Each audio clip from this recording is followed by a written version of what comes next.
We look again to Money Means Business with our guest in tonight's show, and what we're going to be talking about, tourism, and of course linking it to the variables taking place on the international scene as well as the local scene. What's happening? We want to find out. We have with us Mr. Sameh Saad, the former head of Mr. Travel and consultant to the Ministry of Tourism, and a lot more actually. So I want to. I'm old, so I have so been doing you've got lots of a jobs. very big... Always in tourism, but... well, sir, welcome. Always it's a pleasure having you here. My great pleasure, always. Well, there is a lot to talk about. I don't know, honestly, where to start because, we know with what's happening right now and how they're taking the whole planet by force like that, with whatever is happening between Russia and Ukraine and, everything, with the prices and, we haven't totally finished with the turmoil of the COVID-19 and the variables coming out of it, and now we have this that is affecting everybody definitely on Earth and affecting us definitely. But then with all that, prices of hotels, tourism, how is it, especially that, now people are just thinking about what's going to happen in the future, so they know how, well, there's a lot to talk about actually, and to think about. Let me start by saying that tourism represents a lot to us. We have 20 million people working direct and indirect with tourism, which is mean like almost 20% of the population. And we had the hit in 2015 with the Russian plane. Then we really had low tourism in 2016. 17 started to pick up due to the efforts of President Sisi. 18 was good. 19 was a kind of peak to us, and we were expecting in 2020 to exceed the number of 2010. 2010 we got 14.7 million. So for us, this is the measure year, and all the expectations, the bookings, and the everything was saying that 2020 we will hit those figures. Unfortunately, COVID came, so we had a lockdown for 6 months, complete lockdown. Europe as well, lockdown. And then in 21, it started to pick up when they find the vaccine. So it's really, things started to move. We had a very good winter season starting October. And of course, we don't forget the two big events, the Mummies in April and the opening of in Luxor of the road. And we were expecting fantastic traffic after those two events. Luxor start to highlight again culture tourism. We have tourism is culture and leisure, two different ones. Leisure, we speak about North, we speak about Red Sea, we speak about South Sinai mainly. When I speak tourism here, I'm speaking about mass production. I mean Europeans and Russians and all this. It started to pick up. The Russians, for political reasons, stopped coming to Egypt. It was allowed in August 2021.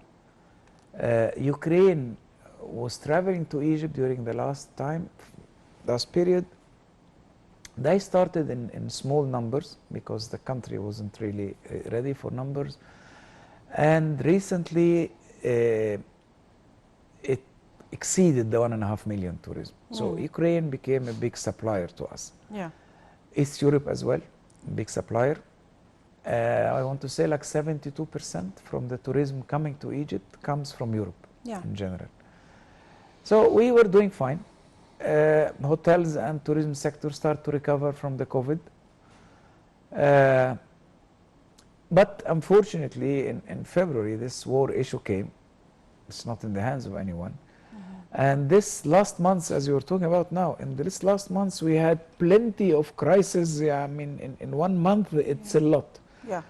The war started to coming, the petrol prices went up, and a lot of food and stuff are not available, and minerals are not available. And worldwide, do we mean? Worldwide. So the world start to get a very bad economic hit. East Europe, you know, because the war of Ukraine, so a lot of countries in East Europe now they have problem and crisis. So definitely we do not expect that it will generate traffic. Western Europe affected. I saw the other day in the French TV a farmer is complaining that the grains price double and triple up, which means that Europe will suffer from economic crisis. Repercussions without, yeah. And all this will hit us. So we are not in a good situation in general, not because of the hands of us, it's the hand of God, someone else is causing all this problem. And all the repercussions will touch everybody. But by experience, by what I have seen always, that the crisis could be for a short time and then start to recover back. Definitely. So until they find the solution and they stop, we will hear about the crisis. Yeah. We always said, oh, the dollar became expensive. Oh, this happened, this happened. I think, I mean, if we let it go, because we cannot change anything. What can I do? Nothing, we are away from I'm just all following that. the news. Exactly. The news. Exactly. So I actually watch films instead of the news. Well, you know, also, you know, with the war in Ukraine, there were lots of tourists in Sharm el-Sheikh, but they got stuck here. They could not go back.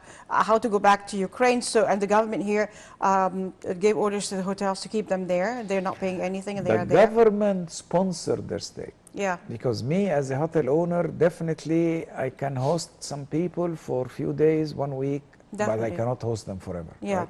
Yeah. Especially hotels that just recovered from the COVID crisis. So Egypt, the Ministry of Tourism, the Tourism Fund, is funding their stay. Until now, we have almost 25,000 Ukrainians on the Egyptian lands. Yeah. It's not a small number. Yeah. But of small course, number. It's a big number to finance, even. You know, exactly. You're paying but for of them. course, you understand. You know, I mean, their country This is the in war. situation. Yeah. And Ukraine has been always supporting Egypt in tourism and in many aspects. Russia has been supporting Egypt in many aspects. Yeah. So President Sisi is very clever. He's playing it. You know, he's not upsetting anyone. He's not going to one team against the other, because somehow we are not part of all this. Of course. So we don't want to be involved in all this. And I've heard, you know, I've been there, you know, actually, but Russians and Ukrainians are getting very well along in Sharm el-Sheikh. So apart from, you know, like the war on one side, but here, you know, it's a political issue, as we know. I mean, it's a power all over the world. So, but the population, that used to be one country. So it used to be families and friends and so on. Definitely. So I'm sure this will finish in a month, maybe take another month, but not forever. Hopefully everything goes to, well, finish, all the best, you know, I mean, with all the problems, but, well, we'll see the results. Problem is that we hit economically very bad. We, Egypt and people working in tourism, you cannot do much about it. And so the only thing is we try to survive. Yeah. Live with it. And then we'll see what will come up. And hopefully, even the repercussions, you know, we kind of sober up from the repercussions, everything, you know, I mean, not only Egypt, the whole world, because with the prices rising everywhere, petrol prices, you know, and then everything else, you know, is rising up as prices. The government has put some measures to control the prices, like the bread, they put price level top and so on. This is a good trial, but still, we are 100 million. But luckily, we do have the food. It's not like Europe, you know, they're just, you know, going frantic and not finding the food. We do have, you know, what we need everywhere, especially the month of Ramadan is coming and people go and get all their needs for the holy month. So everything is there and the prices are controlled, you know, whoever raises the prices. Just we have to be ourselves cautious. I only buy, yesterday I was in a big hypermarket, I bought only what I really needed. Because sometimes I think this is, you know, somehow, you know, the silver lining to everything, because, you know, Egyptians do things in excess, you know, like buy a lot of food. Yeah, you know, I mean, I used to see like, now, oh, this is a special offer, I buy this, I buy this. But yesterday, really, I was thinking twice before, do I really need this thing? Do I really need it? Okay, if I don't take it. No, before I'll buy everything, you know, now. Just, you know, think of it. So we have you're not throwing anything. Really. We have to be cautious about this, because this crisis, we cannot tell when it will end. Yeah. Because we are not part of it, and it's not that it's two people, everyone decides something. So let's wait and see.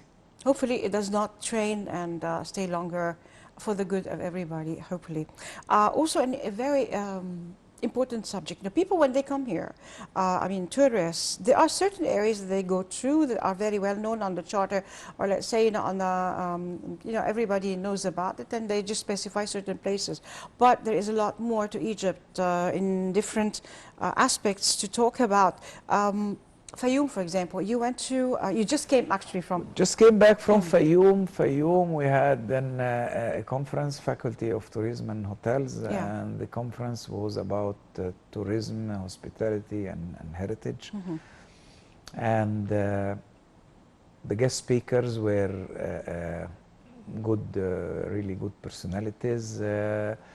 General Ahmed Abdallah, the ex-governor of the Red Sea, I mean, really, he made a good move in Red Sea. He just really made big efforts for a long time, and you can see his fingerprints everywhere. His Excellency Shams Azou, the ex-Minister of Tourism, His Excellency Mamdouh al-Damati, ex-Minister of Antiquities, the Governor of Fayoum. It was discussing, first of all, like, how can we develop Fayoum? Yeah. I mean, Fayoum is unfortunate governorate, really unfortunate governorate. It's only 1 hour from Cairo. It's 100 kilometers, 90 kilometers from Cairo, so it's not bad. It has a lot of tourism attractions. It has nice temples. It has greenery. It has nature tourism. It has bird watching. It has environmental tourism. When we speak about environmental tourism, and then we go to sustainable tourism. Actually, we were discussing the example of Tunis village. Tunis village is a very, very good example of sustainable tourism because it was a poor country, poor village, really has no resources or very limited resources. 20 years ago, in the end of the 80s, there was a Swiss-French lady, God bless her, Eveline, and she liked the place. She decided to stay there. But then she saw, I mean, this is a poor village, what people can do. So she found the potential that they can do the pottery products.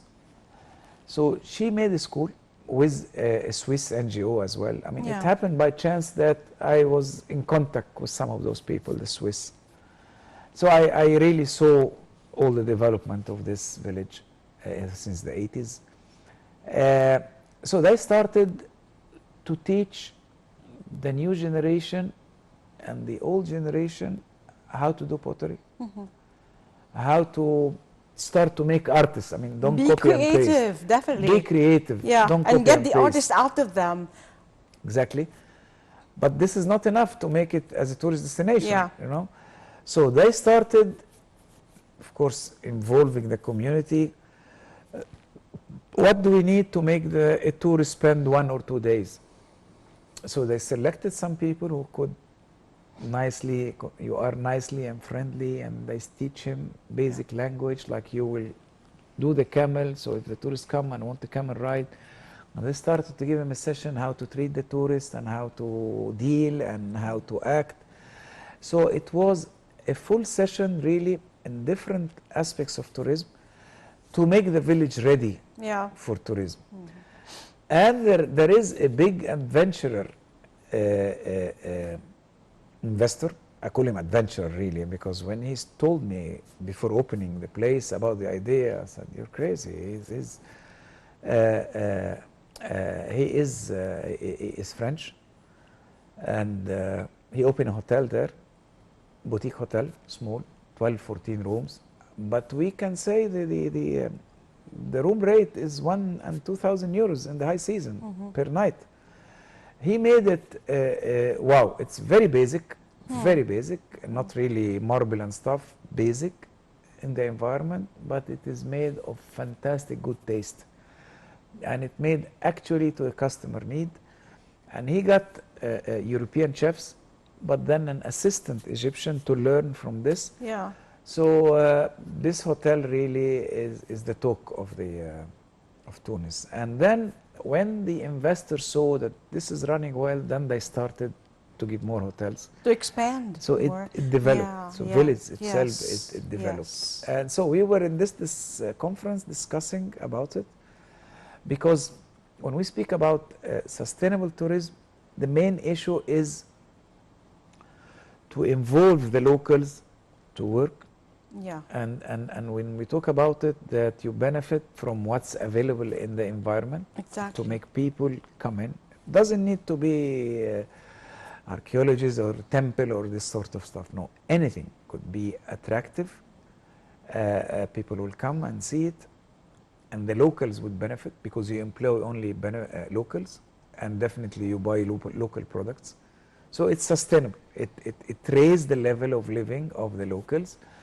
So Tunis is a very good example. There are more coming up. Abu Bakr as-Siddiq village. There is a village called Abu Bakr as-Siddiq. There are a couple of more villages coming up in this, in a different way. I mean, Tunis is doing pottery. Others are doing medical plants. That's I mean, wonderful. doing many things. It's developed through the United Nations Development Program, aid, and I think, and the governor, the ex-governor of Red Sea, General Abdullah, he spoke about like what problems, I'm talking now administration-wise, like why it doesn't develop, where are the investors, why nobody comes in like this. So he gave ideas, recommendations, how to pass these problems, like what he did in his governorate, because you see Hurghada now expanded. Of course. Hurghada have, I think, 36-38% of the available inventory rooms of Egypt. This is a big number. I mean, very big number. 185 rooms. Yeah. 185,000 rooms. It's a big number. So he gave his experience, his output like this. His Excellency Shams Azua will speak about the green tourism, how to develop, and he gave examples really about in Philippines, what they did, other countries. His Excellency Mamdouh al-Damati is the ex-minister of antiquities. He spoke about a very important and interesting discovery should come up in the tomb of Tutankhamun. Yeah. He put an article, and probably there is another chamber behind this tomb. I mean, they are now working, getting X-ray things. So hopefully in October we'll know more about this event. So it was a very successful thing. And hopefully the recommendation could help Fayoum to raise. To be on the map of tourism, like people who know Fayoum and know how things are and the villages there, or the work of the inhabitants, for example, and all that. Well, you know, or the expatriates who are here, they just go there, they know about it. Yeah, this is the point. It works more for local tourism, domestic tourism, as we call it. And could it be on the international tourism map one day? It could be. It is there for very special interested groups. You know, I mean, this kind of tourism, the sustainable and the environmental tourism, is a niche product. It's very, very limited number. You don't have charter. Maximum 20-25. This is why the hotels are 10-12 rooms. It's not that they are big. They cannot accommodate a big number. It's not a mass tourism. I mean, this type of tourism is not a mass tourism, but it's an experience. They enjoy the scenery because it's overlooking the lake of Qarun. They're working now on projects to develop the lake of Qarun itself for tourism, the other side of the lake. And there is a legend behind that, behind the lake of Qarun. Yeah, I mean, there is a lot of things.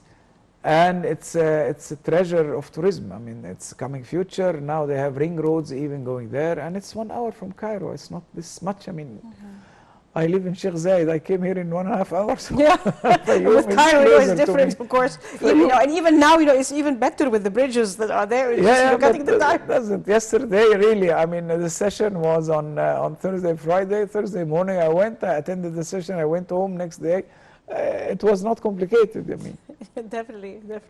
But then with yesterday, you know, even though it's Friday, there was a big match. So that was, you know, something you find right away. You know, everybody's going home or going to Madinat Nasser to the big stadium. Amazing. On my way home, I stopped in one of these huge mega malls, and I thought it would be empty so I can buy my food and stuff. Yeah.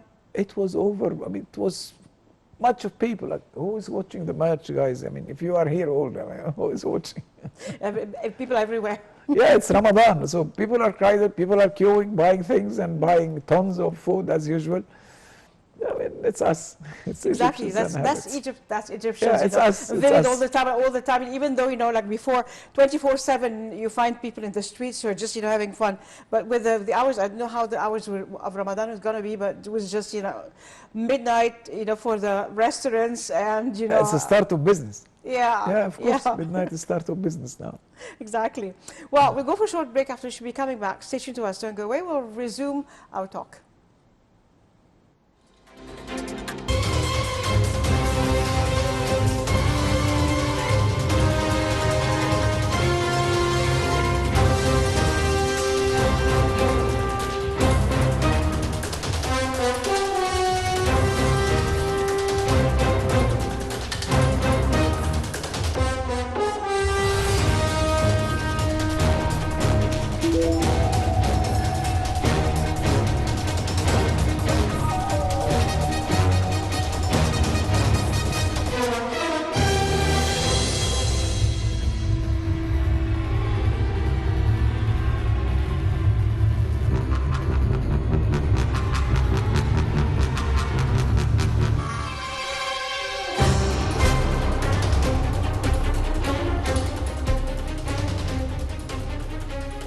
We're back again with our guest, Mr. Sameh Saad, consultant to the Ministry of Tourism, and a lot more to talk about. Actually, you do have right now, the situation of tourism. We don't know, of course, it's going to be affected, but then with all the repercussions of the rising prices of fuel, and what about the transportation and flights? How much would they rise? The hotels.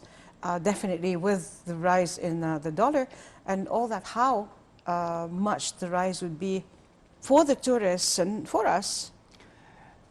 We just saw now the report. There was this economical report that the petrol prices are exceeding the $110. And of course, this is affecting everything. Of course. And it has been up like this since 3 weeks now, right? So this is effects. So definitely the price of the transportation, the aeroplanes and buses, everything. I mean, Egypt is still holding to the prices, but we are waiting for the committee to make a meeting to decide how much the petrol will be. Unfortunately, all these are ingredients, are the main ingredients. I mean, what is the most expensive part of the package is the aeroplane coming to Egypt. Of course. And this will affect little, but hotels are, well, maybe we don't raise our prices. There is a certain increase of the dollar exchange rate, could be like 15%. Unfortunately, the raw materials, the food and stuff, went up to 30%. So it's not like the raise will be okay. Hotels will need to raise the price, but the problem is supply and demand. If you are full, you can raise your price. If you are not full, you go down. So it's a very critical, really situation for hotels. Of course, we always say we want the domestic tourism. As usual, always we come back to local and domestic tourism. And I think it's always the saver to us. Yeah. So I think now Ministry of Tourism really should consider, should make packages, should give a kind of support, a kind of incentive for domestic tourism, because a lot of hotels will be affected. Yeah. I mean, don't talk about Sharm el-Sheikh and Hurghada, talk about Taba, talk about Nueva, talk about Dahab, talk about Safaga, talk about Marsa Alam. I mean, those are touristic destinations, and they are always the first one who get the hit, especially Taba and Nueva. Definitely. So unless the Ministry of Tourism supports and subsidize a package with certain rules and regulation, because it's not a problem of hotel, it's a travel agency. It's a bus who the owner of the agency bought it and paid £4 or £5 million, and he is in installments because nobody pays cash. And so he has to pay in installments, he has to pay salaries, he has to pay taxes and a lot of things. So if Ministry of Tourism would make a domestic package, once I think in 2015, 16, 14, 15, 16, they made a package called Masr for Lubna. I know Egypt is in our hearts. And this was subsidizing the package tour with certain rules and regulation. When it worked at this time, it made a turnover of a huge number of travel agency, really. I mean, it's a big number. I don't remember exactly, so I don't want to say it, but more than what anyone would expect. So this saved hotels in Taba, in Nueva, in Dahab. You know, Yeah. hotels were totally closed. The owners were suffering because they still have debts to pay. When this happened, they could breathe again. So I think we should start thinking about this now, because we don't want last minute, because last minute will not really help. It's just talking. If we start doing this now, planning, so Egyptians could plan it and maybe could market, and it could raise good traffic. Yeah. They go by buses, not by plane, because if I can afford to fly by plane, pay for 2,000, 3,000, 4,000 pounds on flying with an aeroplane, I don't need subsidization. But it should be subsidized to those who travel by bus. Of course. Because then the bus is owned by travel agency. So I'm helping the travel agency, and of course, definitely I'm going to 3 or 4 star. I don't need to subsidize the 5 star. 5 star, you have money, then I don't need your subsidization. Because those people who are really suffering. Yeah. If we don't do this, then we have crisis again. Definitely, definitely. I remember before 2011, 2012, well, they're just, mostly tourists were, non-Egyptians were interested in the different places, going to Aswan, Luxor, Sinai, all these, definitely. Later on, like after that, there is the rise in nationalism, the rise in the feelings of Egyptians for their country, and curiosity to know more about it, and then more people going actually right now. So with campaigns like that, it should work. This is true. The problem is the new generation really, sometimes they are not interested in anything. Yeah. When we had those crises and we encouraged the domestic tourism, the new generation was impressed. I have a cousin from the new generation, and when they went in field trip to Aswan, I mean, I'm talking about 15, 16 years, they were not imagining that Aswan and Nuba could be part of Egypt, because for them, Nuba, I mean, who knows about Nuba? Yeah, it's like, they're not really in their minds. They've never been there. They don't care. When they went on this kind of tours, because at normal times, the family will take them to travel to Europe. Yeah. When it came this crisis, so they have to travel to Egypt. They saw Egypt, they saw the antiquities, the archaeology, the pharaohs, the history to be proud of. And really this changed a lot, because we have a nice country, we have to be proud of it, all of us. You have to explore it. It's like, we're going abroad and not going, exactly. The new generation really are only going through the media, and many times they only exchange the negative things about the country. So, yeah, it's good. It's making people connected to their countries of this new generation. So it's benefit. And also, well, as you said, encouraging people, encouraging the locals to work on, well, it's even if primitive pottery or work that is from the environment. They have very good products. I have been many times, and I have been to this village recently. They have very good products, really, handmade and so on. Well, definitely, they developed over the years, and then they got their proud of their products. Yeah. And actually, there is this cooking school there. It's a German lady and husband, and they opened, it's a restaurant, but it's a cooking school. So they teach the guys how to cook, how to serve, and they are watching the place. And this is one of the nicest places you can go, because it's guaranteed that you don't get stomach sick, or it's a nice menu, it's a nice concept. You feel again proud, and you feel happy that the whole concept is running together. Exactly. And also, when I'm also talking, Wisa Wasif, had these carpets, done.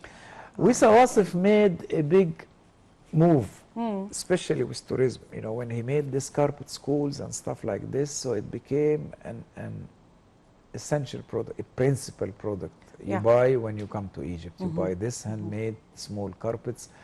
Especially those carpets were always kind of, Like how do you call it? murals, and they're also, it's heritage. It's like a paint. It's like a picture. It Exactly. tells the village. You And see, it tells a lot. guys are standing and the birds are flying and Yeah.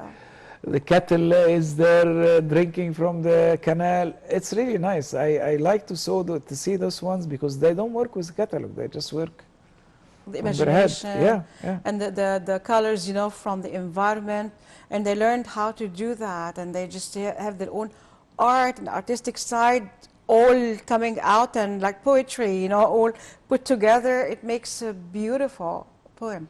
Yeah, he is one of the ones who put their marks on Egyptian tourism. Well, I mean, we the need a idea lot like was that. the idea was just to help the village to sell stuff, but then slowly it became the thing you should buy. When you go to Egypt, you should buy handmade carpet. How, you know, to make like Egypt a venue for others to buy things. Like, you know, I met a Russian tourist a while back, a few months back, and she said, you know, she came, there was a few days holiday, and she decided, she was looking, you know, on the internet, and she saw a shop that sold something that she liked, and she decided to come herself and buy the stuff and see more things. And she said that Russians have the power to buy, and a Russian person, you know, can come, you know, can take a ticket and come for 3 days or something, buy whatever he wants. So we can put also on the map, not only, you know, with that, we have products. When they say Egyptian cotton, for example, everybody's proud with well, you know, the Egyptian cotton, the products they have from Egypt. Leather also, you know, a lot of leather stuff that is made in Egypt is sold in the most expensive places and abroad. And when you just buy it and say, oh, I got this from Galerie Lafayette, or I don't know from where, and then you look at it, it's made in Egypt. Well, you know, it makes me proud that then I could have bought it in Egypt. You don't find this product in Egypt. You find it Well, you know, it abroad. should be. We do have, you know, like designers right now, you know, I mean, jewelry, and they're everywhere right now. Even their own stores, galleries are everywhere. We do have, you know, like two famed young ladies that, you know, now, you know, have names in bags. And soiree bags and all that. We do have, you know, fashion designers. We do have, you know, also one, you know, one young lady fashion designer that the first thing was on the red carpet, actually, and she is internationally recognized, and so on and so forth. Then, you know, Egypt relatively still cheap. I mean, we don't, okay, for the tourism, talk about Russia now. Russia, the products are very expensive. Exactly. Russia is super Exactly. expensive now. So anything they find here is still very cheap.